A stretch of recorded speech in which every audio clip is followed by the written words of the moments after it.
All right. Hello, sis. And hello, Hi, everybody. Welcome to another episode of the Tribunal. I'm BC Rowe. and I'm That's BC BC Manda, Manda. right Right over here. there is BC Manda. Right over there. Hello. She's my other cohort. And today we're going to talk about a couple of different topics. Primarily, however, this conversation is about POCs front and center. So, people of color front and center in some entertainment. I'm going to be talking about a video game. And I'm going to be talking about an HBO series that I'm currently So, watching on HBO Max via Hulu. that's not complicated in the least little bit. I mean, I really wish they would pick a name and stick with it because HBO has gone through 8 different names. Well, It's getting to a point where I'm like, you it's the have an streaming identity crisis, service. HBO. But It's the streaming service it part was of it. HBO Go for a while. Now it's Max, and I'm like, what's more than Max? Like, I can't imagine them going up another name, but But it's bound to happen. it is bound to happen. That's true. You for true. Mm-hmm. Um, but I think the thing about it, and I'm playing with my gain here, so because it looks like my audio is real low, and I don't know why. So, if you're in chat and my audio's low, let me know. I mean, you're Um, coming in crystal clear to me, sis. But I mean, I'm not right, watching you. right. And So, I'm watching my view meter. I'm like, why am I bouncing so damn low? Like, I don't get that. That makes no have you checked your sense to pulse? Are me. you sure you're alive? I mean, I'm fairly certain that I'm alive. Oh, Fairly don't certain die! that I'm Please do not alive. die on camera. I'm I'm not prepared for fairly that. certain. I'm fairly certain that I'm alive. Um, and my gain is turned up pretty dang well according to my system. So it could just be me. It could just be the web. I don't know, but we'll see how this goes. Um, oh, thank you so much. Everybody in chat says audio sounds good. So let's keep this rolling. I'm excited about the conversation today. And part of it is because, we didn't get to have this conversation a couple of weeks ago because my AC broke and it was hotter than Hades balls in my office here. Like some of my soundproofing actually fell off of my walls Oh, because it because was of how so moist it was humid. in there. It was, I hate that word, but that's the exact right word to use. It Well, was if it makes you moist feel any up in better this. today, sis, in memory of your broken HVAC, which I am imagining is now fixed, my AC in It my is, it office is, it's is fixed not now. on. So probably within 30 minutes of this, I'm going to get quite glistening-y. You're gonna So have a glow. You're gonna I'm have a going to, glow. yeah, and I wish I could say it was my natural presence, but it's going to be my body trying not to kill itself. It's all about like keeping it together, Bodies But do in what they memory of need to that, I do. don't have my AC on, so I will be slightly uncomfortable for the Aw, majority of this pour a show. little out for the homie for that one. I don't have anything to drink because, like I said, in That solidarity was to your HVAC, I did not uh prepare. you should always have something to hydrate. Always have something to hydrate near you. You gotta do Anyway, that. You gotta be good to yourself. But today we're going to be talking, like I said, about people of color front and center. Not only what that means for the mass audience, but also, for us on a personal level, what that has meant, what impact that has, and hopefully what we'd like to see moving forward in those same mediums. So I mean thank you for joining us today for the conversation. that seems pretty straightforward to me. If you don't get that, get Right? out. I mean, if There's you the don't get door. that, this is not for you, and that's Come back okay. in 2 weeks. We might have a different topic that you actually want to listen to. We're definitely going to have a different topic in 2 weeks, and you can more than surely, jump back. But I want to kind of set the stage a little bit before we talk about our first topic, which I'm going to jump in and volunteer prototype 2. Okay, fine. And the level setting that I want to do here is the conversation that we want to have today, and what we're going to be talking about is first and foremost from our own perspectives going through and consuming these particular pieces of media. So in this case, it's us playing the game Prototype 2 and, things that we thought about, the story, how it impacted the characters, what our take was from it. So this is really and truly our opinions, not anybody else's, on consuming this media, just like primarily is going to be your experience while going through Lovecraft Country. So it's not, flavored by anybody else's opinions, experiences, those kinds of things. And we invite you guys to, share your thoughts and ask questions and as we go through all of this stuff. So it's not just hey, we're going to run our mouths here for the next hour or so.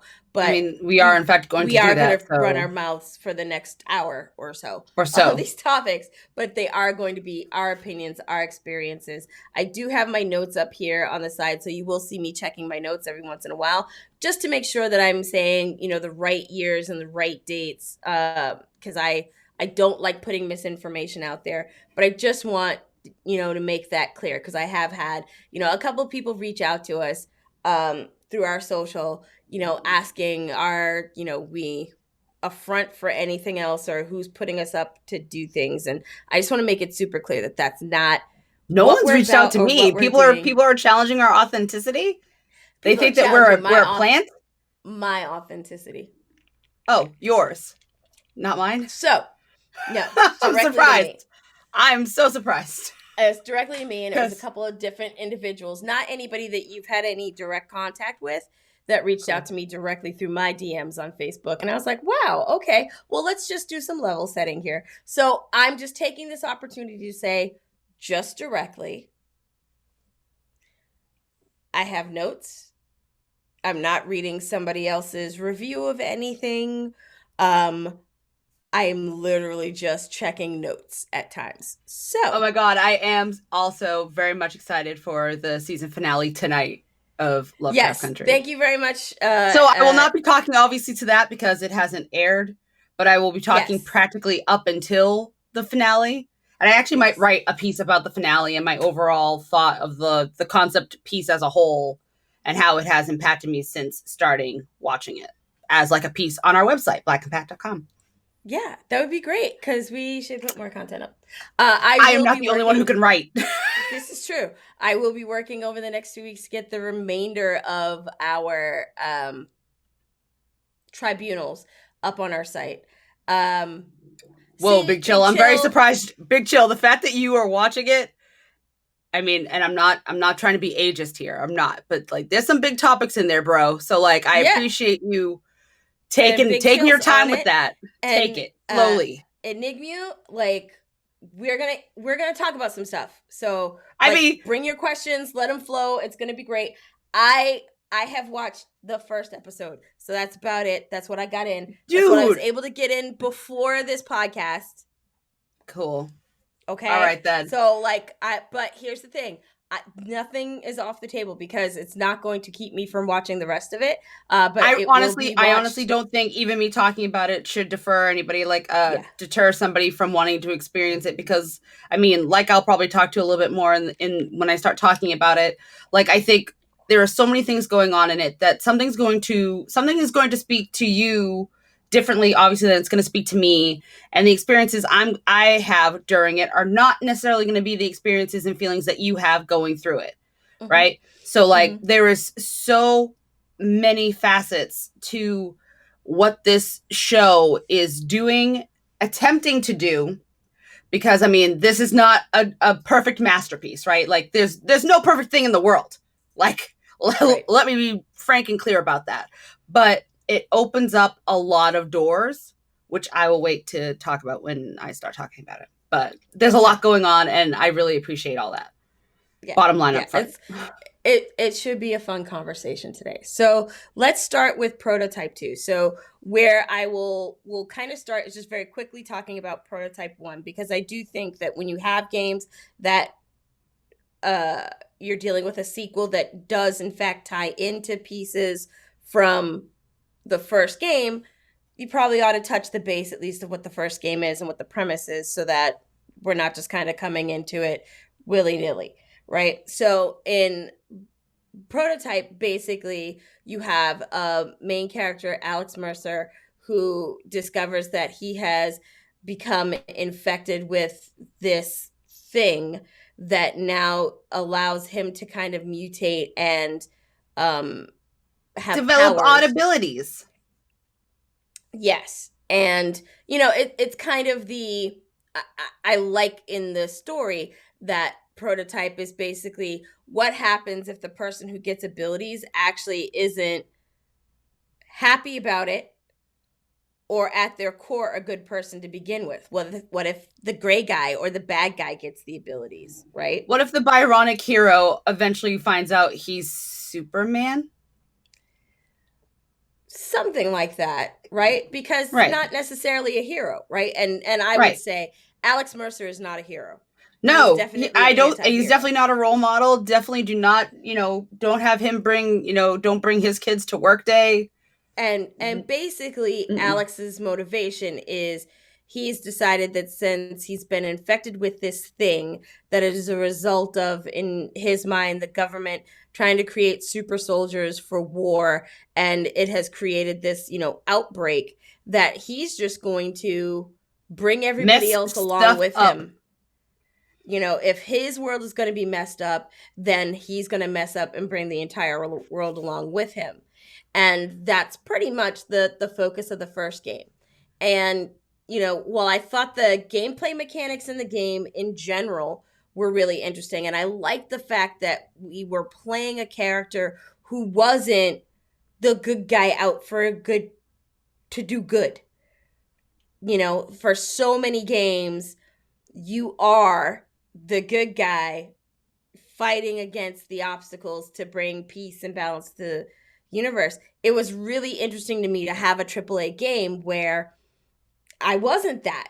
I actually had been wronged, and I had now the chance to just take it out on the world, and unequivocally, no excuses made. The game doesn't set up too many things to try and make Alex gray. But you go through basically consuming things to beef your power up more so that you can wreak more havoc, do more damage, and ultimately your goal is to be able to set off basically a huge blacklight bomb, which will affect everybody in the area in the same way you were affected, in essence, creating more use. So, hey, if everyone has these abilities, then no one's special. Something like that. Oh, so where prototype 2 picks up, and I will say, like, it took me a while to finish prototype 1 because it wasn't a game that I was like, I have to finish this story, but I really enjoyed the mechanics. When they announced prototype 2, I was like, okay, well, where are we going to go with Alex? And then in the announcement, they were like, hey, Alex actually isn't the main protagonist in this game. You're going to pick up as this Marine. And then I saw the image of the Marine, and I was like, yo. I mean, I feel like I kind of want to stop you with that right now, because I feel like a lot of the times when we get male of color protagonists in games, they're always somehow attributed to the military. Like, you hardly ever get just like, James Johnson from Louisiana, retired school teacher who just happens to be it's always someone polished with technical ability. And like, I mean, sure, you kind of want someone, I guess, in this sense, to come from that type of training. But I'm beginning to see that they always are like, oh, in order to make this person of color, this male of color, palatable, we have to make him like lawfully good, because he can't even have like a sliver of anonymity towards his country or his morality. Like, he has to be the alpha black male. Like, he can't be an everyday, because everyday people obviously don't operate with such a high paradigm. So in order to make it viable, you have to make them like, saints, which I don't think is particularly fair. So I think that you bring up a good point. What I would say to that is, one, yes, the lead protagonist of the game is actually black. So before I actually got that out of my mouth on this episode of the Tribunal, where we talk about people of color, we're talking about a person of color. Yes, there's the lead character, and is a Marine sergeant, named James Heller, and he's just always referred to as Heller throughout the whole thing. And I think that what you say is kind of twofold, right? And not that I disagree with you, because I don't disagree with you. I think that there's often times when you look at the media that we consume, the positive image of Black males that we see more times than not do tend to come from a place of authoritarianism, whether that's military background or it's, on the patriarchal side, either being high up in the church, whatever religion you want to focus on in that aspect, or, being some kind of business owner, lead. It is very much always like your positive Black male image has to be that in a place of authority, because then you will buy, one, people respecting them, people listening to them, and as opposed to, Joe Schmo, just cashier. Well, I mean, Target. like case in point, if Nathan Drake had been a man of color, a hustler, and a thief, a Black Nicolas Cage national treasure, would people love him the way they love Nathan Drake right now? And I honestly, no. I don't think so. I mean, and we've had this conversation, right? It shouldn't change the narrative, but it does change the narrative because on paper, Nathan Drake is a thief and has always been a thief. He's an antiquities thief. I mean, that's just classy thief. That's it's just the quality and the classification of the stuff that you steal, right? Right. But it wasn't like Nate was hired by governments to go in and find these national treasures to bring back for the world. Like, right. He and Sully were going in to find these antiquities to sell to the highest bidder on black markets. Like, that's what they were doing. And so when you look at that and you play through that, you don't have any kind of, I mean, the last game was A Thief's End. Like, that was the name of the damn game, right? I mean, that was just him going, you know what? I'm hanging up my thief belt. I'm going no to more jail. stealing. I have a baby. It's like, I'm going to go be a dad. I'm going to be a righteous dad.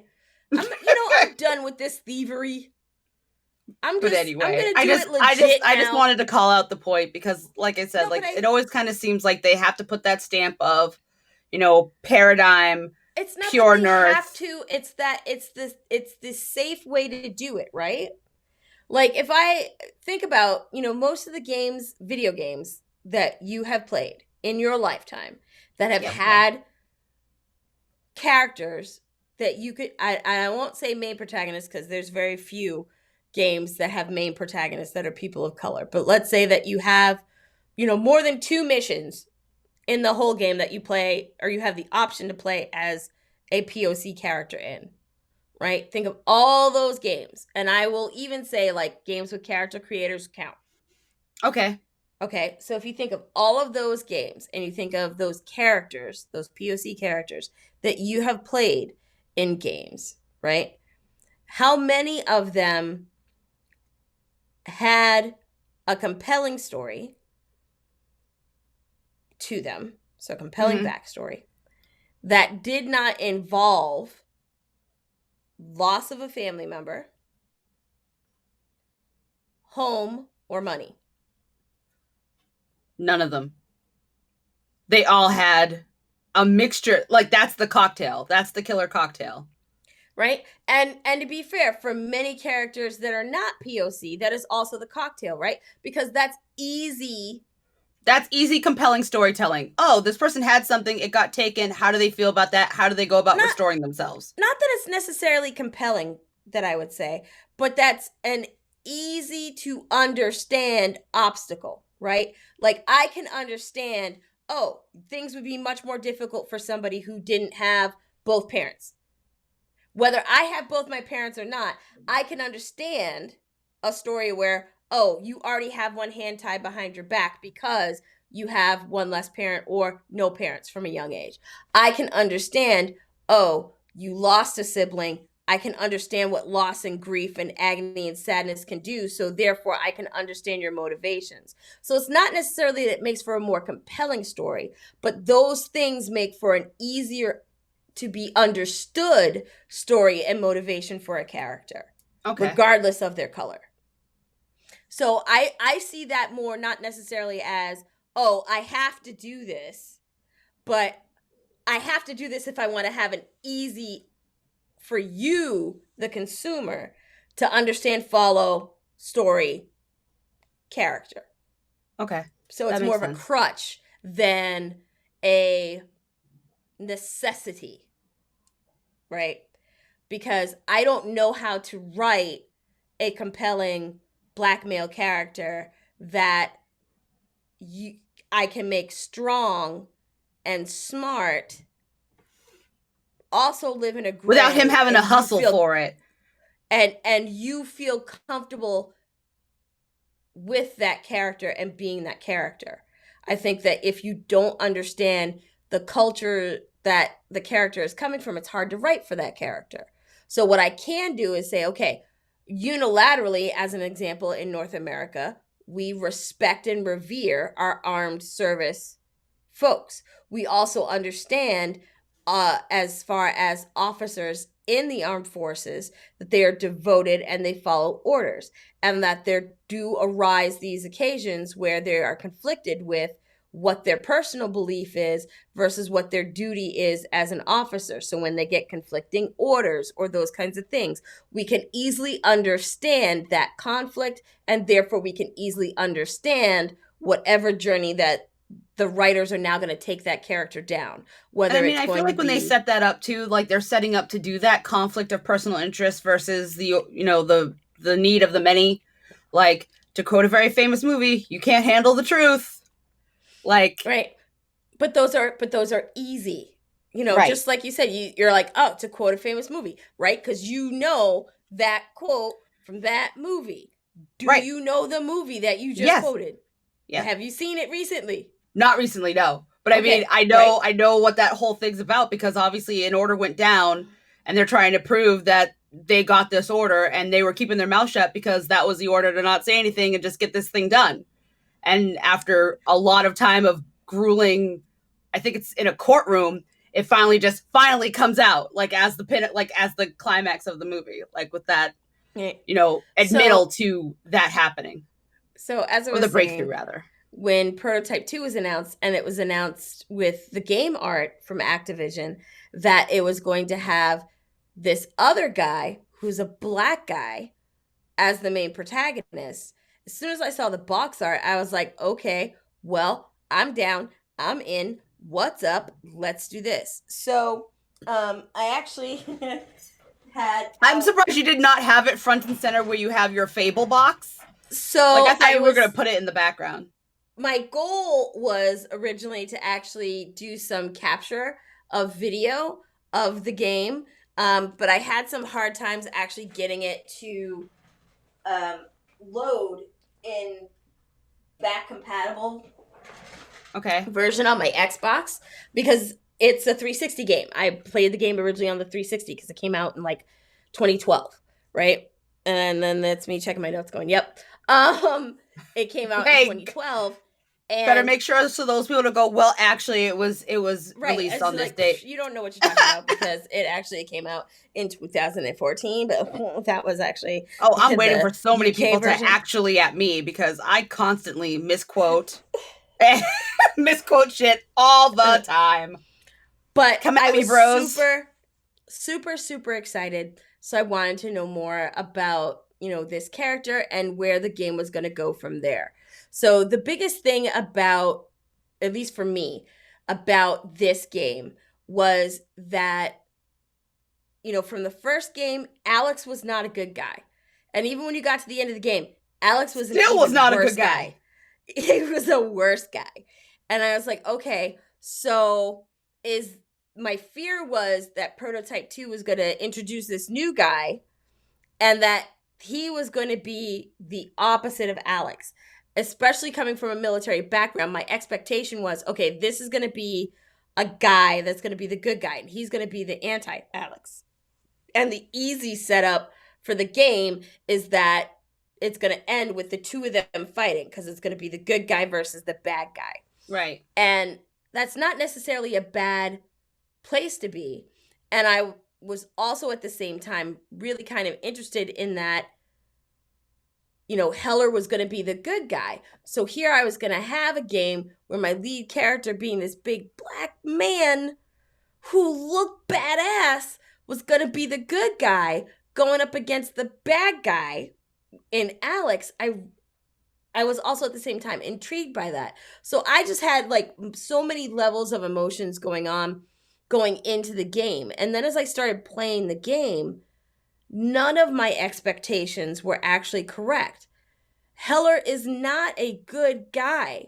Okay, he's a decent guy, but he's been afflicted by war, because, you know, they did have this breakout of the virus. And so the black light, right? The black light. So, so there's all kinds of, you know, infected folks that are doing things. People are not able to freely move about. And so the military has been called in to deal with a situation that they're really not trained for, prepped for. They've had to make some really, really horrible calls. So Heller is not purely good to begin with.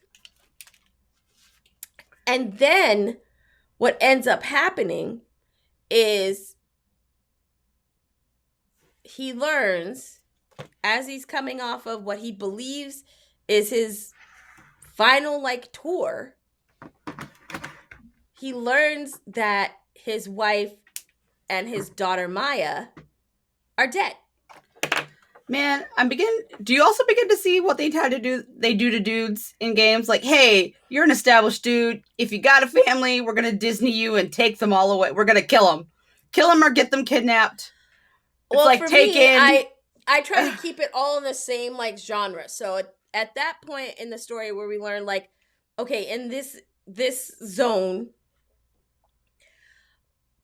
they're missing, believed dead. And so he then goes through this whole thing of like, well, then what the hell was I doing all of this shit for? Okay. Right. I went through all of this because I was trying to make a safe place for them. And I couldn't even make a safe place for them. Nobody could make a safe place for them. Yes. Big Chill from chat. Joel from The Last of Us. Like I said, I try to keep these in the framework of video games. So I was getting at that point very much Kratos vibes, right? Yeah. Here I am warring for this other figure, and I'm tricked into doing another tour and doing these things. And while I am, it costs me my sanity, my little bit of hope, my humanity, safe place, anything that makes me connected. Right. So Heller then starts going into the, well, then, you know what, just fuck it and fuck them all. So that he starts going down the same path like Alex, but the thing that stops him from becoming Alex is that he does maintain some of his humanity, that there's a shred of that in there. So some things happen. He ends up being exposed to the same virus black light virus as Alex. As Alex, but he ends up being affected as Alex was. So he now has powers. The government basically is like, oh, hey, we're going to do some experiments. Man, so can we stop experimenting? So then I started getting like Henrietta Lacks vibes. And I was like, oh, don't like it. Because basically, you know, the government, especially in video games, is never the good guy. So they're trying to make a super soldier. But the government... I've got no comments on that. that Heller is trusting the entire time, letting them take blood samples and do all these things because he believes that they are trying to find a cure. They're trying to stop all the madness. But they're not, though, right? They're not. But he believes it. Right. And so he ends up, you know, using his powers and trying to lure out Alex so he can defeat him. And he eventually does. So in the game, you have a fight with Alex. And what I thought was interesting in going into it is the fight that you have with Alex. It's your first introductory, like, big fight. Mm-hmm. And you're meant to lose, and you do. And as you do, Alex basically starts sowing the seeds of don't trust everybody around you because blah, blah, blah. Like, they're actually the ones that spread the black light. It wasn't me. And they're just trying to pin it on me because their experiment didn't work. And so don't trust the man.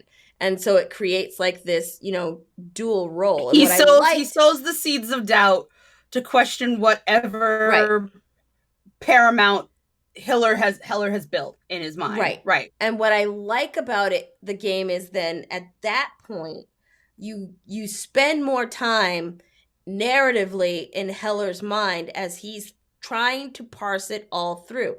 It's not just, okay, he said this, so now I don't trust anybody, so now I'm just going to go out and blow up the world. I really like that in Prototype 2, you spent more time getting to understand the motivation and what was going on in the character's head. So a lot of the FMVs and the transition videos are internal dialogue that Heller is having with himself as he's trying to get through and parse through and put together for himself what is going on and what does he understand and not understand. And of course, you find out later on that his daughter is in fact alive. And that she's being used because her DNA is like her dad's. So it is special in that it can do the Alex mutate. And so everybody, let's just pump Alex, let's pump her stuff in this and make this thing so we can infect everybody. Wants to use her to do all this stuff. But what I thought was really interesting the entire time as I was playing the game is that I forgot that the character was black. And that was what made me seek the game out. But I forgot that he was black because they didn't always just sew up in your face, like force him to use Ebonics or, even though you're in NYZ, the New York zone, because of all the defamation, because it can't be NYC, that lets you know that it's an anti, apocalyptic type future area that you're in. Yep, got to add some Z's. Put some Z's and put some broken concrete somewhere. But what I was drawn to the game because I was like, here, I'm going to get this black protagonist and it's going to be great. And the game was really good. I think I played Prototype 2 through twice. I only played through it once.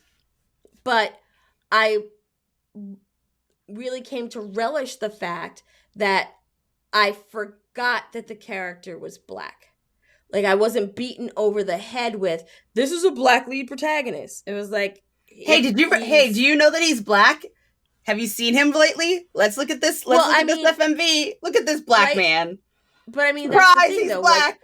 Like, when you have games that do that, and they do that, you get a, I linger too long on a particular piece of clothing, a statement that they make, I'm drawn focused to, like when they drop an Ebonics one-liner, like you get beaten over the fact of like, hey, don't forget that this character over here, like they are in fact not the normal type character. And that wasn't the case with this game. Like, it was obvious that Heller was written as a male Marine, and then they happened to make him black. I mean, I wish it was always like, you just happened. Whoops. But I mean, as I get this thing that's stuck in my teeth out, but that's how it comes across as you start getting into the game, because the stereotypical beats, and I don't want to say that they're not there. There are a couple in there for sure, but it's not every other beat. Whereas in a lot of games that I played up until that point, it was just non-stop. If I had a character that was black, like if they had dreads, they were automatically immediately Jamaican. They spoke in heavy patois. They drop one-liners. There was always somehow, some way, a don't worry line. Don't worry, Mom. Yeah. You know what I mean? Like the stereotypical, like just beat you over the head. Like, this is a Jamaican and they're black and they're Rastafarian. Like, because here's all the boxes that we check that prove that they must be this thing. And you don't have that. in Prototype, which I thought was both great, that they felt that they didn't need to do it. And on the other side, it made me ask, but then were they not comfortable enough with writing him in a very realistic Afrocentric way? Well, here's the point of contention, right? Because if you do the check the box and all that, you get raked through the coals for not breaking outside of that box, not challenging a narrative, not changing a narrative to be better or not. You're staying in that status quo, right? But then if you do not do that, then what would be the argument? Well, he's not really Black because these things did not happen. They just put a skin on him, and that story could very much be a white man's story or any other man's story, which I kind of think is the point. Right. And I think that's that's the line that you have to like master, right? Is, can I create a story and then can I create it culturally accurate and authentic and deliver it, right? And I think that it really depends on how and where you start the story and how and where you tell it, right? So as an example, what I mean by that is, if I start out saying I'm going to create a story of a Black family that's stuck in this violent, viral time in this area, trying to navigate being taken apart, forced apart by this virus, not knowing if the other actually has survived, and then coming back together in my third act somehow. Oh my God. If I start the story that way and I start writing it from that perspective, it's very different from, okay, so I'm going to write the story of a Marine who gets conflicting orders, is actually, fed some bullshit lines, put in a situation where, and again, that same thing, a violent virus tears him away from his family, and in the third act, I'm going to bring him back. If I start the story from that perspective, and then as I get to my third act go, okay, and now I'm going to make my Marine Black, the story is different, right? Because if I write the story first from a place of, I'm going to tell this tale of this African-American man, this Black man, who's a Marine and going through all this stuff, then I'm probably going to, do some research, very different from my character background, right? Because I'm going to go, okay, where should this Marine be from, depending upon the story that I want to tell, right? Like, if I'm going to make him strong and family is very, very, very important, do I want to ground him in the South? Do I want to ground him in the Midwest? Because that flavors the family life, the character, those kinds of things. That also flavors the expected experience. And it will change how I research that character, right? Mm-hmm. So it really does, for me and to me, depend on how do you start writing the story and the character. Am I writing a story and a character blankly, and then later putting whatever cultural competency that I want, or, regional competency on later? Because that will always feel tacked on. Because I didn't write it naturally from that place to begin with. I added it on later. Okay, it's it's like when you cook, right? Your roux tastes different from when you start it and simmer it for hours with an ingredient versus when you add an ingredient in the last 20 minutes. Nope. Right? Get out. Right. It's different, right? Get out. Right. It doesn't have that same rich, deep flavor.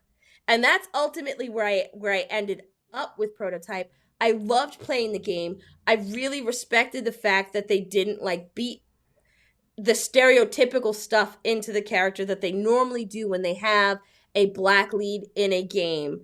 He didn't speak with ebonics. Yeah, he dropped, F-bombs all the time. But given the environment that he was in, that made sense. to me. Right. Mm-hmm. Okay. And being a soldier, a Marine for that factor, it made even more sense to me. Like, so those beats as far as the character really sat well with me. But on my second playthrough,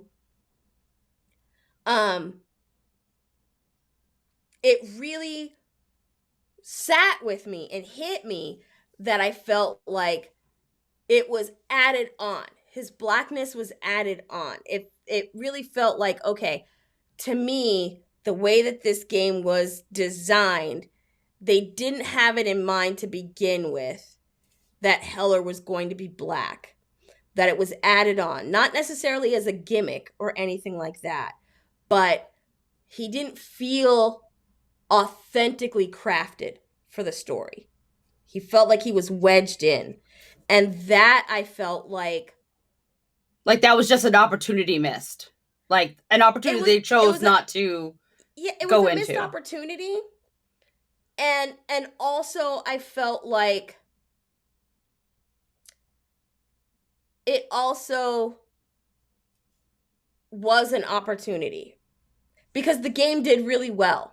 And so the nice thing about it was that its success proved that, hey, we could actually have a black protagonist that wasn't the stereotypical thing, and the mass media enjoy playing that character, and it could be commercially successful. So it was this really weird dichotomy. And we have a comment from chat here that I don't want to miss.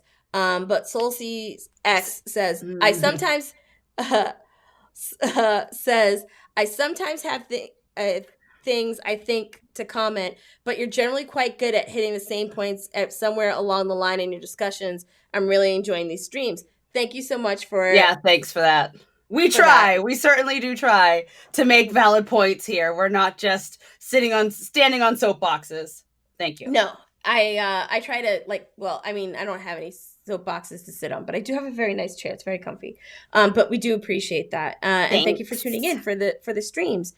But I think that like Prototype to me is like really where that line of like, you started to get there, you started to make the turn. Ooh, and I think it's the opportunity to like take it further now.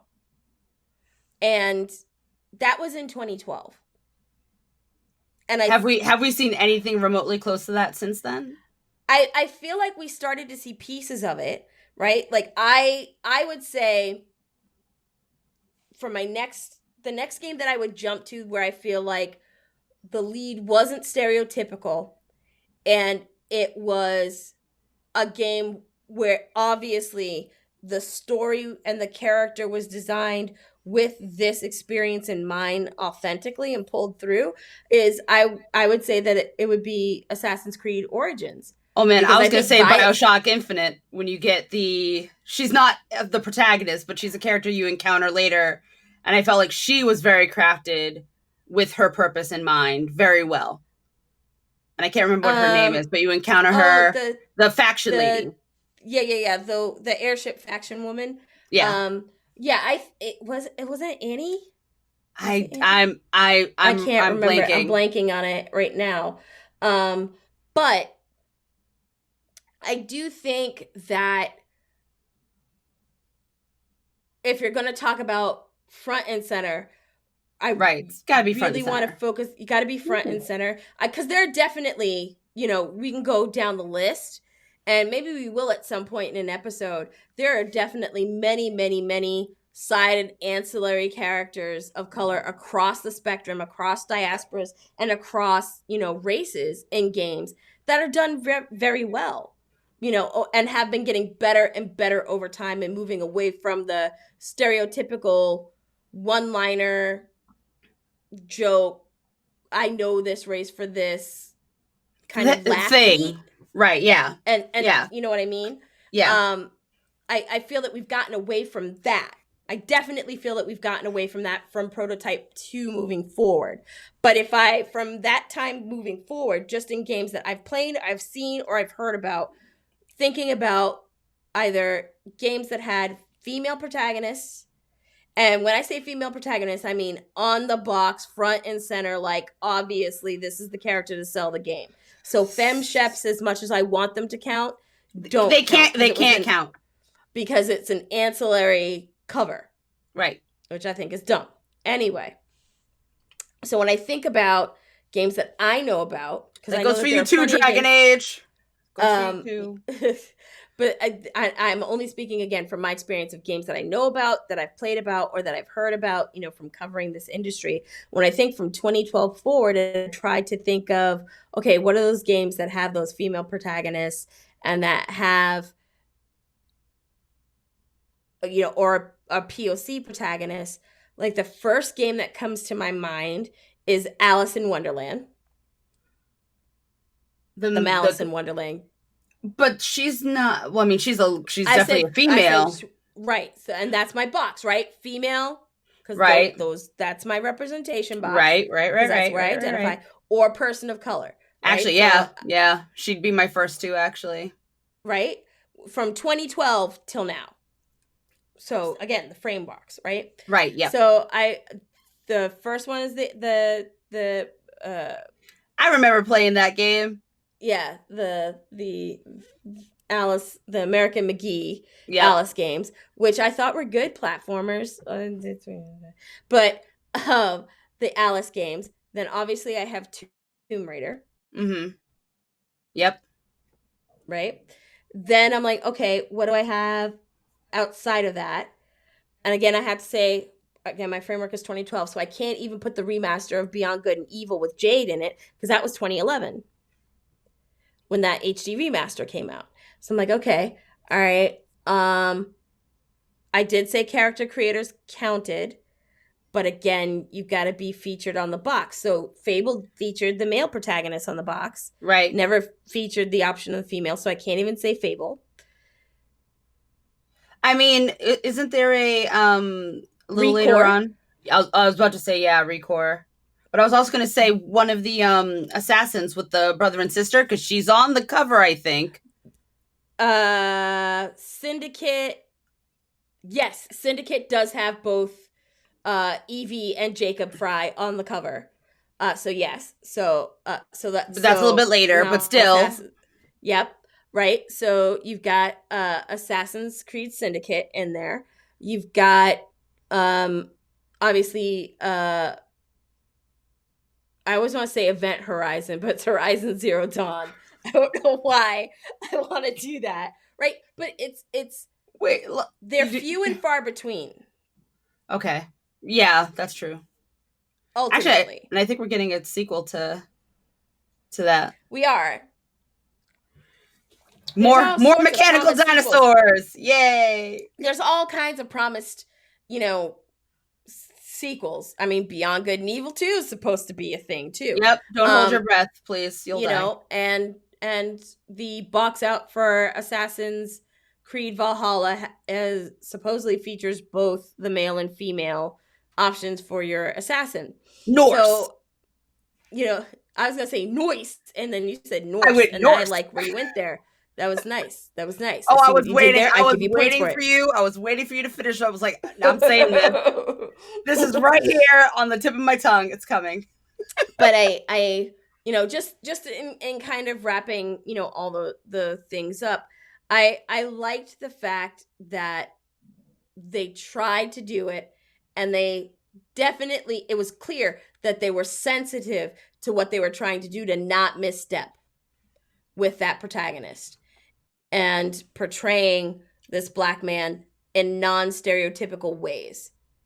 Yes. And I give them credit for that. And I don't know necessarily that Activision or Radical Entertainment, checking my notes again, which was the developer of Prototype 2, I don't know that they were ever given the right credit for that. Probably not. But that's. I mean, they were probably like, you guys can do this thing, but it's probably not gonna sell the way you want it to sell because of these things. Like, I bet marketing and all those voices came crashing down on them, and they still hunkered down and said, we're doing it. And then maybe in their own little quiet place, they're like, yep, knew it could succeed under the right circumstances.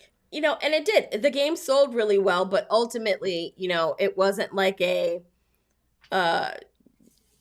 kept level of positive sales. So eventually Radical was downsized And Prototype 2 was pointed at as part of the reason. But I will tell you, if you've not played the game, you really should play the game if you can. It is available, like I said, if you own a copy of it for Xbox 360. It is BlackCompat for whatever reason. I couldn't get it to load on my machine, but I think it's more of a problem with my machine than anything else. But it is available in back-compatible libraries. Obviously, if you still have a 360, you can play it. Originally, it came out on PS3 and Xbox 360, so if you have the old copies, you can throw them up, roll them up, as long as you have a system that will play those discs and give it a shot. I do think it's one of the games that I wish had an HD remake, because I would love to, without having to go through BlackCompat, I would love to be able to play it again with a little bit better graphics than what it originally came out with. And I think it would still be an amazing game because it had some great mechanics in it. It had some really good stealth sections that weren't crazy, unaccomplishable stealth. You know what I mean? Yeah. So, you mean are you alluding to my horrible playthrough last night with my lack of stealth? No, I just want to give credit where credit is due. Okay. I mean, just because you want to be Leroy Jenkins, or at least deep down in your soul, you are Leroy Jenkins, and you just haven't realized that there are games that you. Oh no, I'm perfectly aware that Jenkins in. I'm perfectly aware that in any instance where it's you can either be required to go in balls first. As one who does not have balls, I will always go balls first. You always opt to go balls first. We would play Grand Theft Auto together, and you would just be like, I'm going to shoot every cop in the face. I mean, I'm just going to shoot, and if it hits a cop, so be it. But if you just happen to be in the line of my bullet... There were times where I was purposely I'm going to shoot that cop. I'm going to shoot every cop I see in the face. And I'm just like, why? That's not even in the mission, bro. And you're like, too late, already shot him. Go, go, go, go, go. And I'm just like, that's why I'm so good at driving getaway cars. Yeah, because I can't drive for shit in games. That's something I want us to eventually talk about in this game, even it on this platform, even though clearly it doesn't have anything to do with, representation. But God, driving in games usually sucks unless it is particularly a racing game. And even then they get into the minutia of it. So I can't even really get into it that way either. But that's neither here nor there. But yes, I like to shoot. But what? If I am playing, oh God, I'm blanking on the name now. You just said it, and I'm being an idiot. Grand Theft Auto. Grand Theft Auto. If we're ever playing in the world, and I don't have, I have friendly fire on, don't mess with me. But no, we don't do that here. Don't turn friendly fire on if Manda's on your team. It's really best. It's in everyone's best interest. I just shoot, and if you happen to be in front, I think there were many times I shot you, and I was like, dude, I'm sorry, but you dead now. Yeah, there's so many times. That's the repercussion of my actions. But anyway. You had to wait for me to respawn.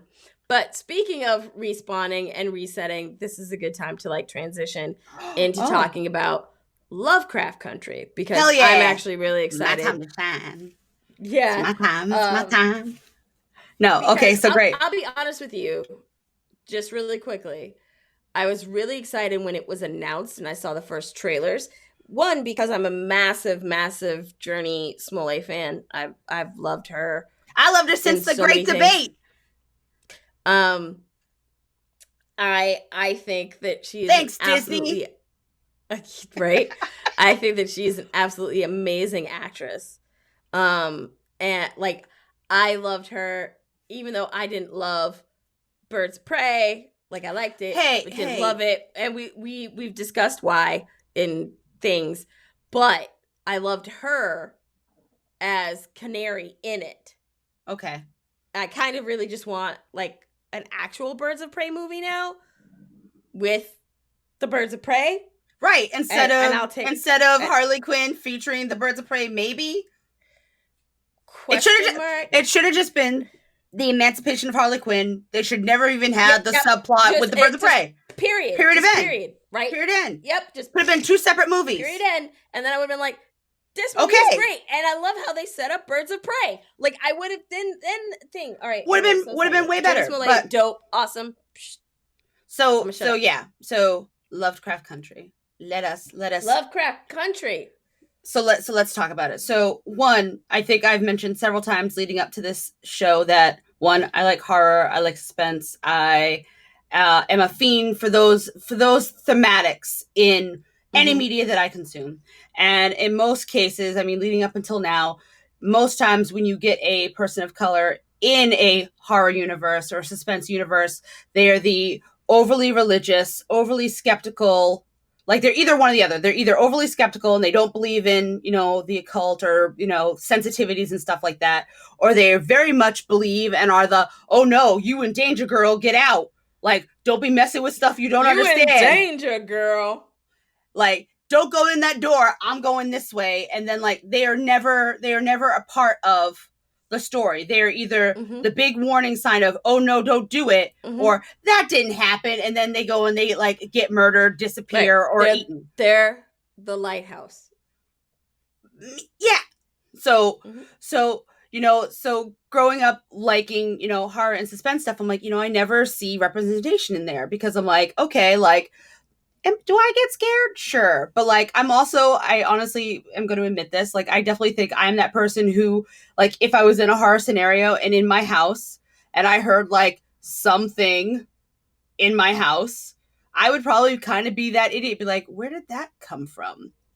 Like, I would definitely be a person where I'd be like, I would go check that out. Now, granted, would that in, traditional horoscope lead to my death? Absolutely. And going into Lovecraft Country, just to give you guys, like, a basic overview, you are pretty much following Atticus Freeman, who is, once again, from a military background, like, goes into the military. He has just come back from his tour. They don't exactly at the beginning tell you exactly why exactly he's leaving, but you find out later on in the series, and he comes back home because he's heard that he's gotten a letter from his father, which has problems with daddy, and his dad has gone missing, and he's pretty much trying to figure out what happened to his dad, and he doesn't have the best relationship with his dad, but he has a great relationship with his Uncle George. His Uncle George does tours for the Green Book. So, like, this is in 1950s Jim Crow America, and they nail the period. And I mean, I'm not from the 1950s, okay? I'm a 1980s baby right here, right? But I think they took so much time to make sure that it felt authentic. It did not feel like, oh, like, we know the animosity is high. It's like, no, you feel the animosity from episode 1 about how dangerous it is in this time. And I love the fact that, very much like Chainsaw Massacre, which, if you're not a horror nut, probably one of the first movies where the horror happens in the day. And that was, like, the biggest thing for people. It's like, oh my God, terror doesn't just come at night. Right. Terror and horror happen all the time. Doesn't matter if the sun's out. The sun will not protect you. Nothing protects you. Nothing. You are completely at the whim of, fate and design and, caution. And, I think in the first episode, they talk about sundown towns, which, like, the hairs on my arm were, like, up during this. 'Cause I'm like, oh my God. Like, one, they're talking about it. 2, they're not glossing over it either. Like, this is you don't want to be here. What is a sundown town? So let me talk about that. So, back in the day, if you were of a certain color, a certain heritage, you could be in a town, depending on their rules, around a certain time of day. If you happen to be in said town after sundown, well, I mean, if you were then, chased out of town, and if you were lucky, chased out, and if you weren't lucky, you were most likely lynched, tortured, murdered, hung in trees, mutilated beyond recognizable belief for assuming you could stay there. And, it was so jarring, the setup to build up to, oh God, like, they're in this town. But anyway, so Atticus is looking for his father. He has convinced his uncle to let him use, like, his one car, because, like, these are not people who have a lot, but you could clearly see the pride in the things that they have, right? And that I think is very intrinsic to at least my Black story, because I mean, we did not have a lot, but I felt like all of our stuff was dipped in gold because of the respect that we had for the things that we had. And I don't often think that we were like, oh, well, we don't have this, so we're not worth anything. We were always like, nope, we have this and we're proud of this thing and we're going to use this thing until it can't be used no more. And even then we're going to try to fix it because we are so proud of this thing. Mended on it. We're going to put some duct tape on it. We're going to put some electrical tape around the duct tape on it. Right. So anyway, so he convinces his uncle to like help him find his dad, and they get clues as to where his father's possibly in this town Arkham, even though when you first look at it, it looks like it says Arkham, which obviously alludes to, the fictional area in which H.P. Lovecraft has based a lot of his, tales in this mystical town, which weirdly resembles Salem, Massachusetts, or that area-ish, which is country, which is actually technically more Salem and Danvers, Massachusetts, because, cities back then were big stretches of land. They weren't as, cut up as they are now in our current time. But the story spans over effectively 3 different families. So you've got Atticus's family, the Freemans. You've got Letitia Lewis's family. That's who Journey Smollett plays. And she is a light-skinned, often I think a few times I've heard in the series possibly mentioned as like high yellow, which is not a great term.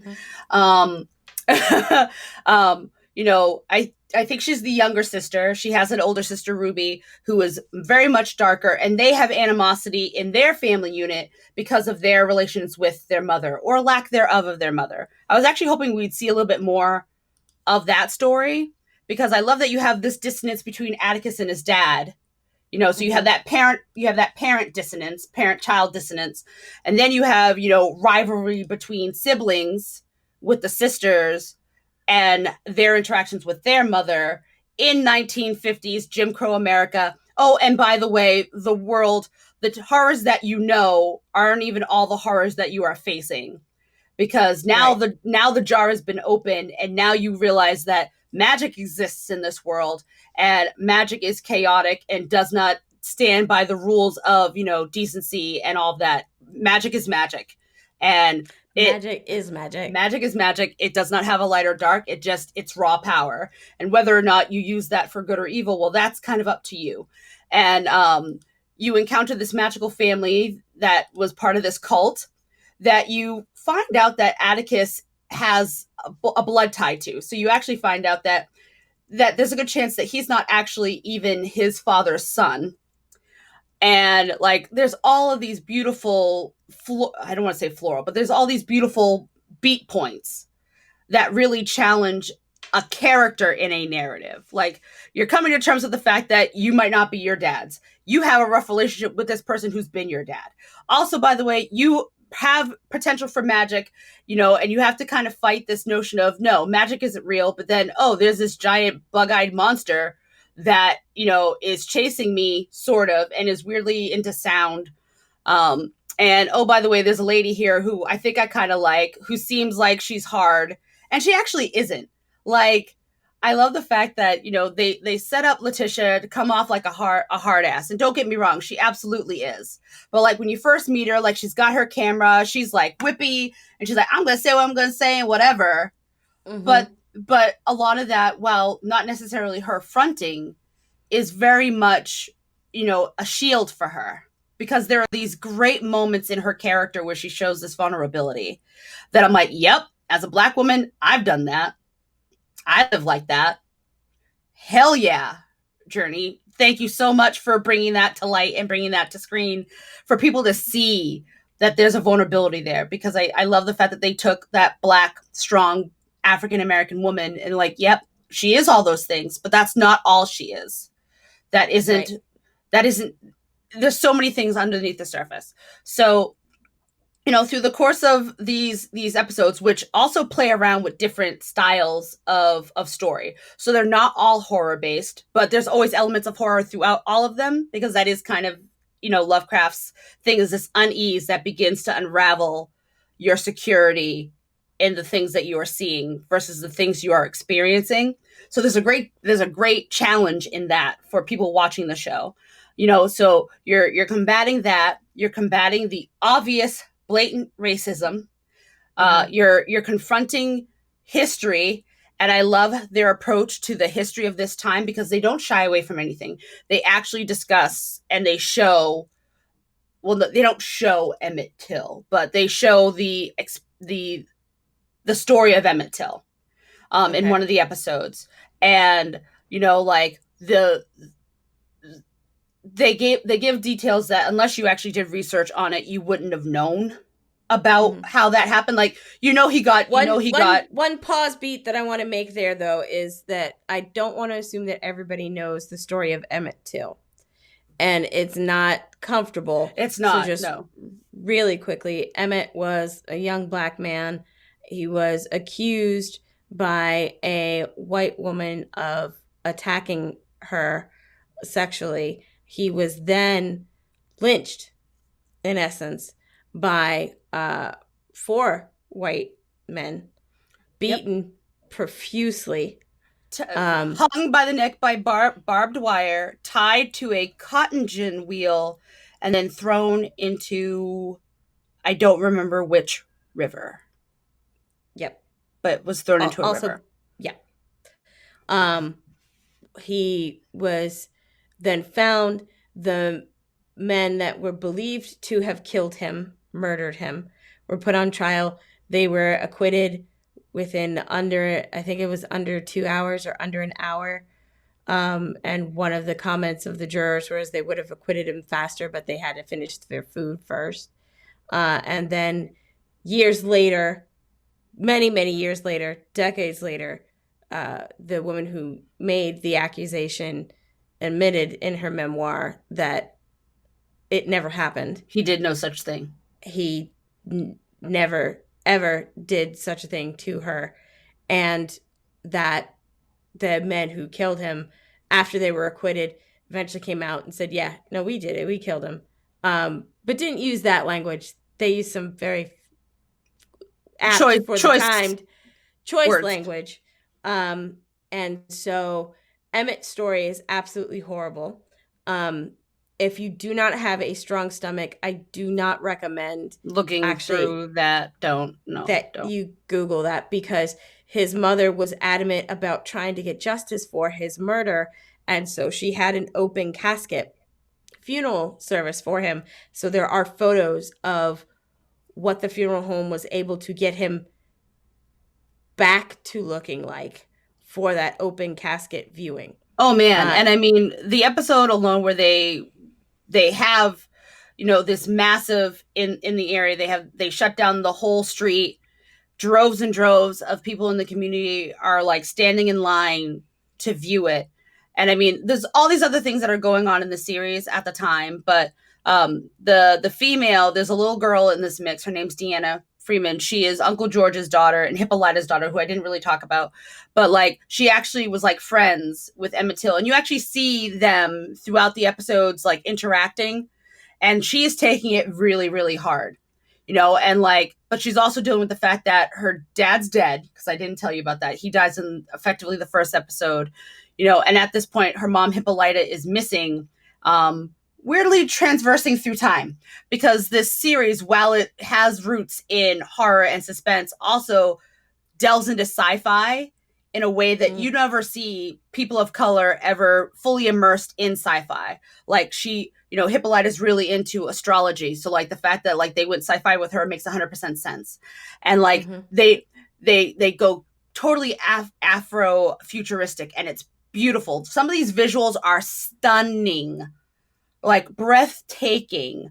And I love the care that they took in this, because I'm like, yes. I'm like, we as people very much can love outer space and can love aliens and can love suspense and can love horror and can sci-fi nerd can very much be a part of those worlds. And I mean, I think it's really funny because obviously if you know anything about H.P. Lovecraft, he was not a fan of others. Not a fan of the peoples of colors or definitely other races. definitely was really. not. At all. So I mean, obviously, I think if he was very much around today, would be spitting at this adaptation. And mind you, if you've read the book, this show is not beat for beat the book. Like, there are a lot of differences in the book, and I actually kind of like the fact that they kind of put this filter, this cover over it, to be like, hey, what if, you know, these things were also, you know, these things were happening to people of color in this time period? How would they face an unknown going towards an inevitable, you know, the end of stuff? Because, you know, now that their eyes are open to the truth, all that awaits them is, you know, running into pure insanity, right? Like, because now they know all things, which means they can't be blissfully ignorant anymore. They can't they can't run anymore. There's no more running anymore. So what do you do when you cannot run anymore? Right? So I think that's a great setup for any good thriller, right? I mean, that's kind of like your base formula for a thriller. Right. Then you can start adding your layers on. Yeah. I guess the question that I would have for you in going through, like, as far as you've gone with it, I think that sometimes it's very easy to kind of muddle the waters or the story when you have too many chefs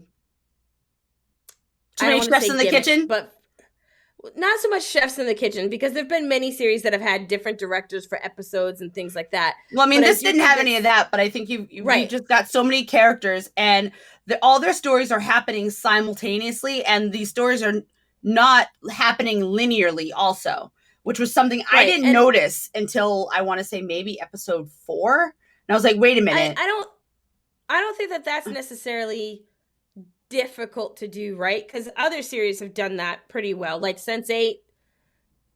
Yes. Gotta watch it a few times, but like, it did it pretty well. You know? I think I had to watch Sense8 3 times for it to make remote sense to me.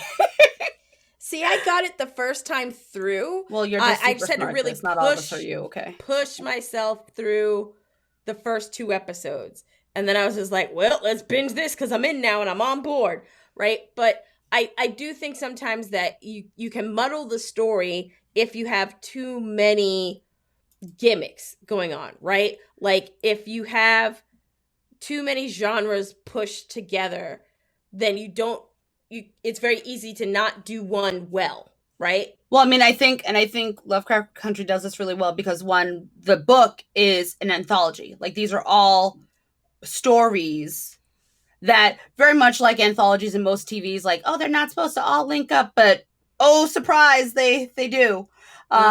In some very minute way that ends up being like the pulse of all of them, which is being done really well in this. Now, I mean, I'll be completely honest, like, the first 2 episodes had me like hook, line, and sinker.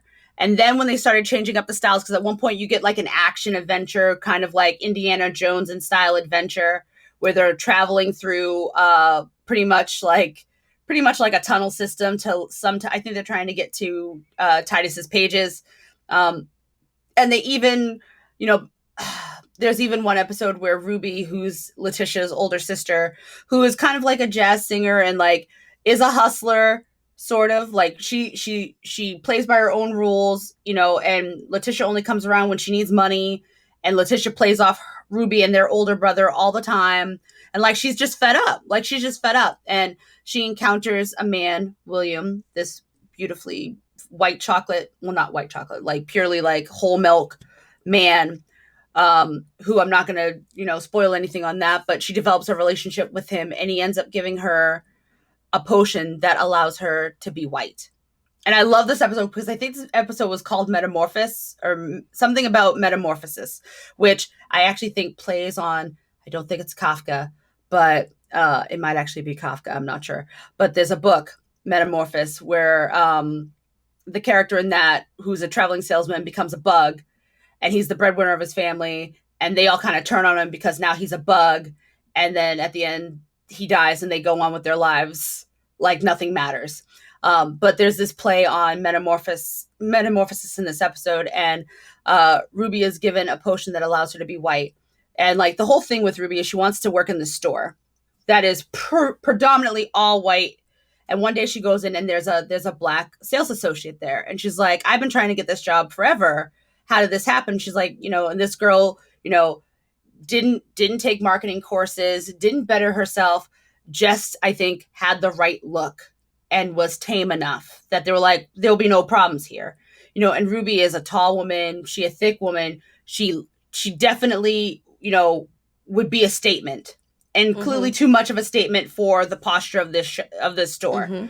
But with this potion, she becomes white and she gets a job instantly with very little credentials and ends up becoming a manager, and she only has, she's only white for so long before she literally sheds this skin and like the blood and the visceral of this woman to come back being herself. And like, it's such a, like, I think that episode in particular really struck a core with me. Because, I mean, I'll be completely honest, like, obviously through courses of my life, there was times where I didn't realize I was Black. I know.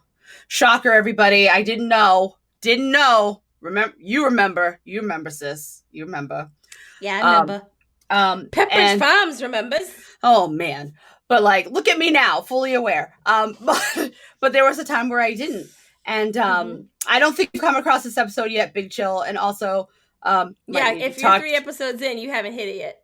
But I mean, I also I think at that point probably should hit up your mom, because one of those episodes gets pretty bad. Not sure you're ready for that. But anyway,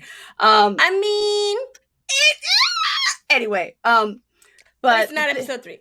But the thing about that episode that, like I said, stuck with me personally is, I hate admitting this now, because I mean, I definitely had motions and thoughts of, my life would be so much easier if I wasn't Black. Like, if I could wake up tomorrow and be 5'2", green-eyed, blonde, my life would be so much easier. There'd be all these things that would be available to me that, to me, were not ever available to me because of who I am. And Ruby gets this gift, and I'm using air quotes here because, I mean, through using it, she realizes, that her issue wasn't that she wanted to be white. She just wanted to have the same access to things as white people. Right. And I'm like, oh my God, me too. Like, wow. Wow. But that's a really big point. So I want to stop you right there, because I think that this is a big thing that so many people sometimes don't understand that happens within the Black community in America, especially, is that you do have this, kind of barometer and level of Blackness. And there is within the community not only a understanding of your own Blackness and appreciation of it, but first defining what that is, then getting it kind of on the scale someplace in an acceptable place, because, I mean, for a big chunk of our lives, whenever we have been together around folks who didn't know us, they do not believe us initially to be related. And It is because I am darker than you are. I'm shorter than you are. Like, we have some features in alignment, but I mean, there have been people who thought we were a couple. Yep.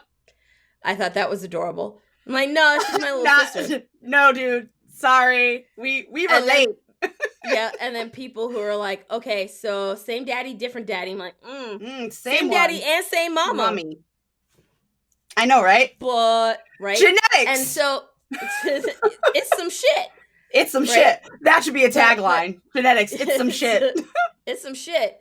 But there is within the own community a judgment and a placement that is absolutely initially driven by physically, visually, where you are on the spectrum. Like, there is a definition of Blacker of, there's a saying, the darker the berry, the sweeter the juice, right? There's things that are really bad, like the brown paper bag test. Yeah, I hate fucking... Anyway, so there is this, sliding scale of Blackness. So, I laugh, and it's not a condescending laugh, when, you know, you talk about struggling with your own Blackness, because and first even identifying that you are Black and owning that identification. That was a rough patch. A Black woman. Yeah, it was a real rough patch to be on this other side. Ooh. Because like I don't use the N-word, but there were times where I just really wanted to be like N-word. Amanda, come on.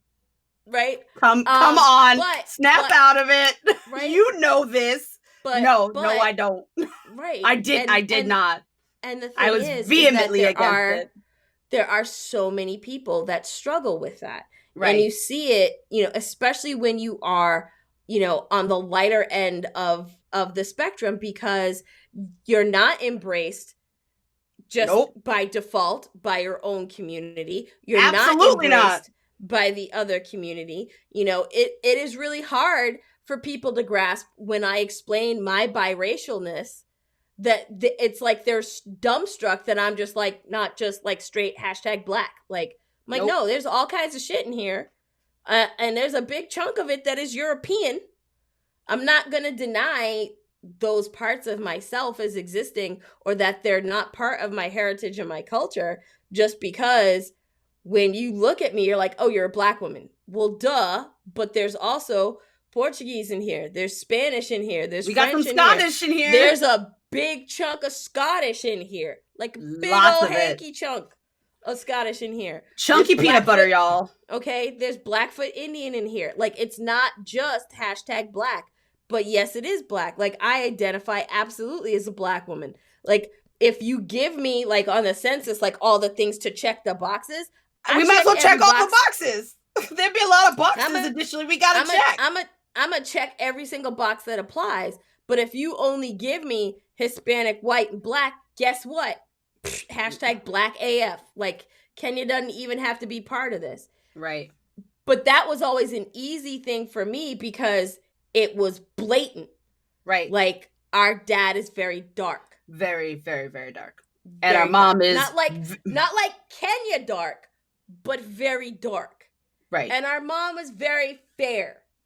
And she went through a really ridiculous amount of colorism because she was born in the 50s. So she lived it. And I think that's part of also my hesitance to so quickly get deep into Lovecraft Country, because I know that I'm going to come up both of our parents lived through the 50s. That's what I'm saying.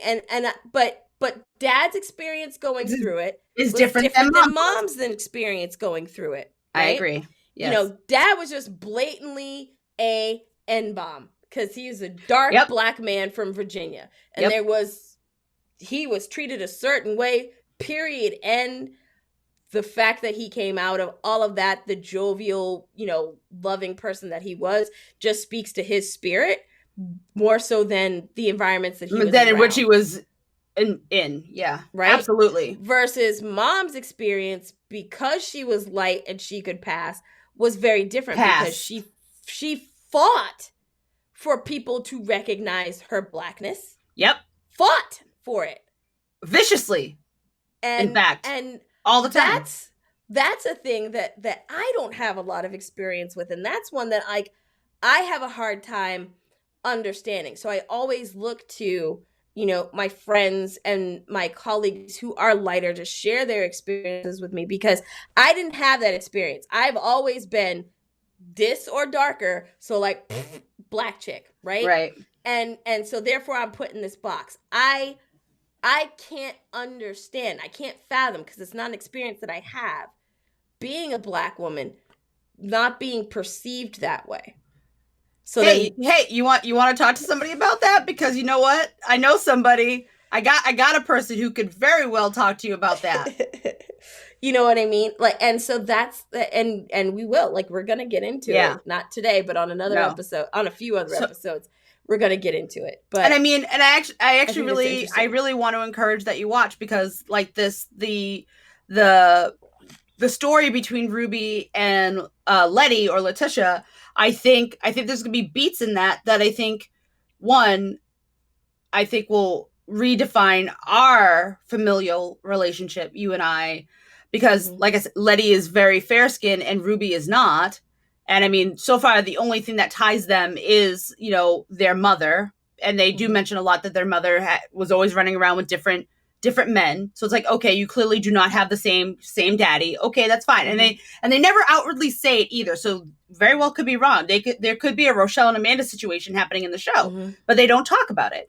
But you could definitely see that, you know, Ruby is impacted by the fact that Letty has had so many more opportunities for things, or has the availability for more opportunities in 1950 than she ever will. You know, and I think I had said earlier, like at one point Ruby gets into a relationship with a white man named William, who then gives her this potion that allows her to be white. And it's really it's not funny, haha, but like funny observation, because like when she's out as Hillary, this white woman, like when she encounters William, like William, I think when he's looking at Hillary, he's seeing Ruby. And when he goes to engage with her, like, you know, hold her hand or whatever, she refuses. Because like, oh no, you only want to touch me because I'm white right now. It's like, if you were really about me, you'll wait till this comes off. And then sure enough, like that's some adult time. That's later, but whatever. But I was that's like, some brown chicken, brown cow. Yes, exactly. Okay. So, but I like the fact she's like, no. She's like, because if you're about this, you're not about this. You're about what is beneath that. And like, just so many of these points are just so, they're not heavy-handed, they're not deep-fisted, but they're like, here they are. We are giving you this to react. There is obviously a reaction to be had. And I was watching this show with my husband, who is, you know, 100%, you know, pure white milk. No surprise there, I guess. Surprise. And literally watching these episodes, like I'm having these emotional, I'm resonating with it. Like, I think there's one episode where Letty gets a boarding house in a whiter part in town, and they ain't happy about it. And like, they tie bricks to their horns. So they just go off all night because they're hoping one of them will come out so that they can attack them. So like, they're trying to provoke them and push them out of this town. And Letty, being steadfast, is like, no, not gonna happen. You're not getting me out here. Like, this is my home. You're gonna have to deal with it. And, you know, you find out that the house had been owned by some of the cult members who are trying to get them out so they can get to stuff that's apparently in the house. But you find out that there was like a mad scientist in the house who was experimenting on Black people, like cutting off limbs and reattaching them. Like, Black people were going missing for a while because this scientist wasn't experimenting on them. And that ghost is haunting the house and is trying to kill all the Black folks in it. And at one point, she brings in a witch doctor lady who like helps them exorcise him. And like, they're doing this circle, and Letty is calling out to all of the Black spirits who are in the house who have been protecting her from this spirit aggressor. And she's like, you know, you can still fight, even though your bodies aren't here. Like, you can still fight for what happened to you. You can still speak. Like, it is so powerful. And like, I broke down in tears. I literally, you know, slumped from my couch onto the floor, and I just could not, I couldn't function. I couldn't do it. And I was just like, how powerful of a statement this is in this time right now. Something that could obviously maybe not so much spiritual, you know, like ghosts and whatever, but the metaphor of being able to speak beyond, you know, your form once it is gone. Like, your stories still have weight. They still have the power to change, right? So it's like, holy effing shit, writers. God damn it. And I mean, like, chef's effing kiss, okay? Like, please, if you can, watch the show. Obviously, go into it with as much of an open mind as possible. You know, allow yourself to feel however you're going to feel about it, one way or the other. I just encourage you to feel. And then if you feel like you need to challenge something, do the research. Look it up. The answers are out there. And yes, they've been snuffed out or conveniently left out of curriculums, but the internet is there. And yes, there's a lot of minutia and there's a lot of crap out there, but the truth is also out there. I was waiting for that because I was like, she watched. I wasn't gonna say that.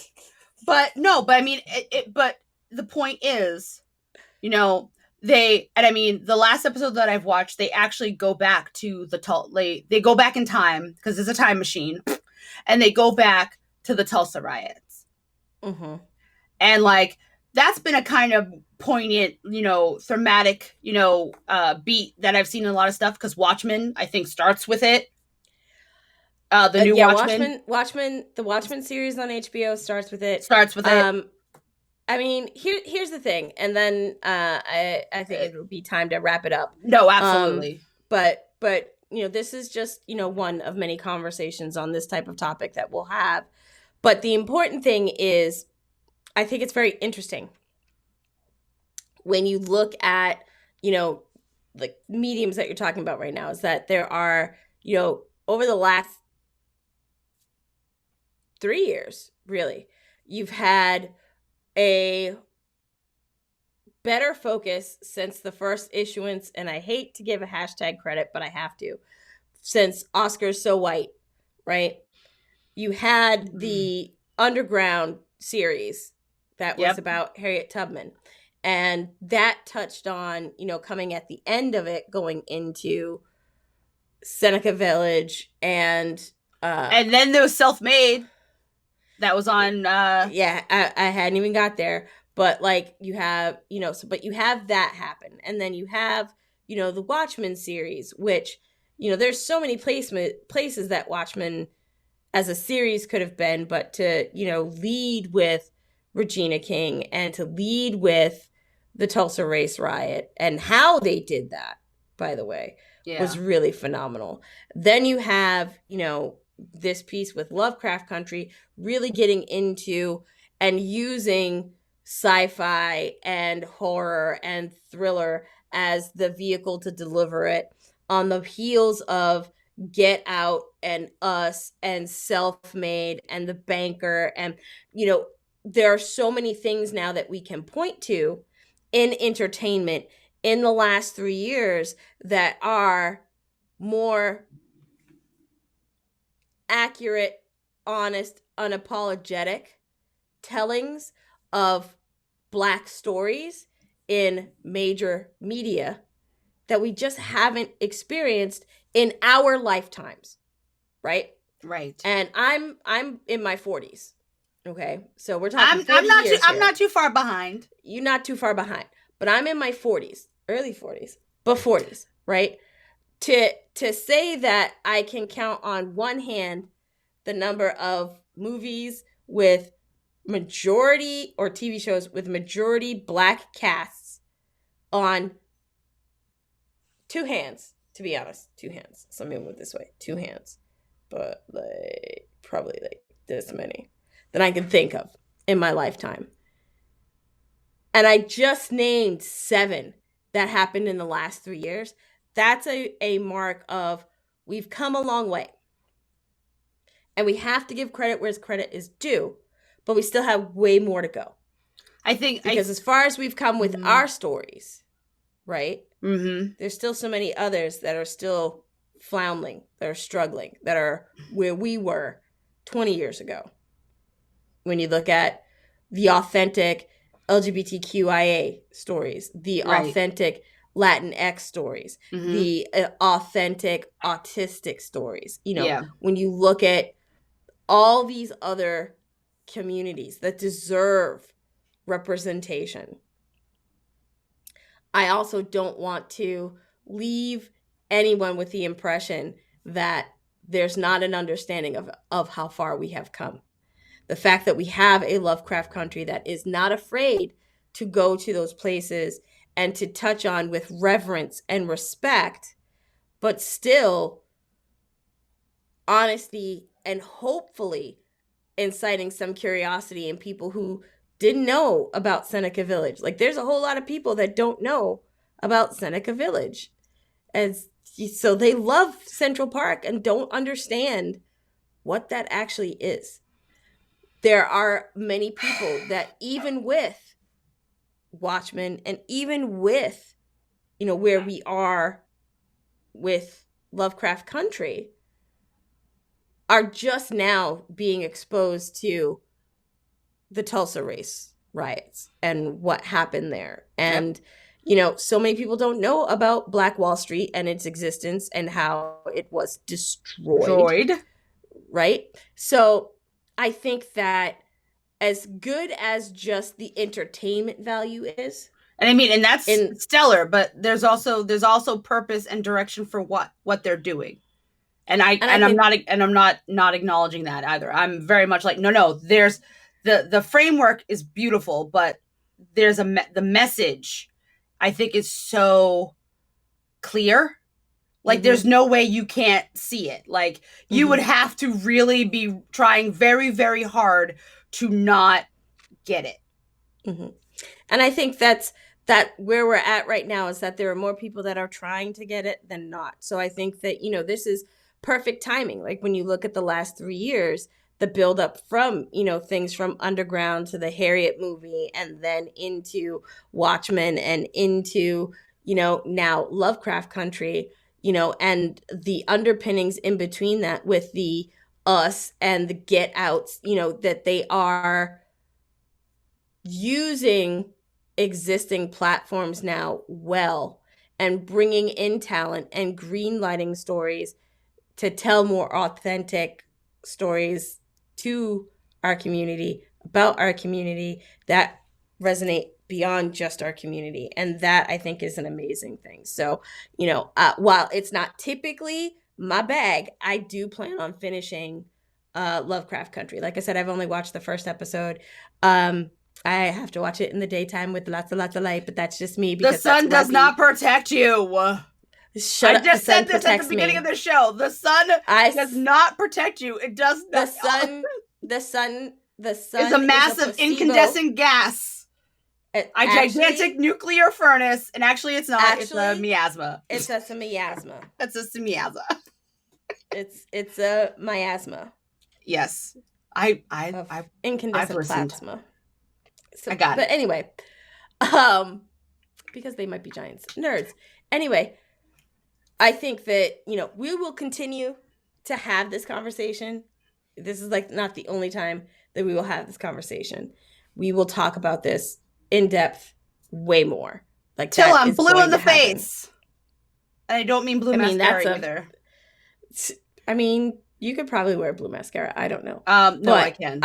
I want to thank you guys so much for tuning in to the show today. We've enjoyed having this conversation. I hope that you've enjoyed being part of the conversation here with us on our channel here on Twitch. That's twitch.tv/BlackCompat. We do these tribunals, our podcast, every other Sunday here on the platform at 3 p.m. Eastern. You can catch me Wednesday nights doing our community night, where I play games sometimes. I talk about game news. I just talk about stuff that's happening generally in the entertainment worlds. And we have a good time. We hang out. It's a dopeness. And that happens from 7 to 9 on Wednesday nights. From 7 to 9 Eastern on Friday nights, you can catch BC Manda here playing games on the channel. Now she's playing through The Last of Us Part 2, and she throws in other games as well, sometimes to lighten up the mood, because that is a very heavy game. I think this Friday I'm going to play Annika, so I'm going VR this Friday. So we'll see how that goes, and that'll be fun. And so hopefully I don't throw up. I mean, that's also a thing, because she gets heavy motion sickness. So it's going to be an adventure this Friday night. You won't want to miss it, because something's probably going to happen. But please tune in, join us. Follow us here on our channel. It doesn't cost you anything to throw us a follow. If you have Amazon Prime, you actually get a free sub that you can give every month to the content creators of your choice. We hope that, once or in a while, you'll throw it our way. And that's a sub that costs you no extra money, but it definitely helps us out building up some funds so that we can continue to augment our studios and get better software. And hopefully our first thing that we'll do is be able to afford a video editor so we can get more video content out on our YouTube channel. Because me being the only video editor isn't working out the best at all. I'm not good at it. I don't have the skill. We're real behind, but it's okay because we're going to get caught up. So please, please, please support the channel however you like. Starting off with the free stuff, which makes it easy. Give us a follow here on the channel and share links to our streams with your friends and family and say, hey, this is pretty dope. You should check it out, because we definitely appreciate all the views and having you guys in chat talking with us about this stuff. You know, we can talk about this stuff together, but we love hearing from you guys, your thoughts, and, you know, what you want to share and what you want to talk about. You can join us on social. You can see down below, we have all of our social handles. So we're on Facebook, on Instagram, and on Twitter at BlackCompat. So if there's a game that you'd like to see us play on community night, or if there's a topic that you'd like us to talk about on any of our streaming nights or our tribunals, then just hit us up, slide into those DMs, make yourself known, feel free to share. And if we pick your topic, we'll give you a shout out when we do the topics. You know, credit where credit is due, because we believe in giving credit where credit is due. But that's it. And as she said, we do have our website, blackcompat.com, where we will have written content. We have a couple pieces that are up now, but we'll have more stuff as we have, you know, good thoughts to put up. And obviously all of our VODs you can find of our tribunals, and coming very soon, all of our Let's Plays on our YouTube channel, youtube.com/BlackCompat. So I am BC Roe. And I'm BC Manda. Always and. Never or. Until next time, folks.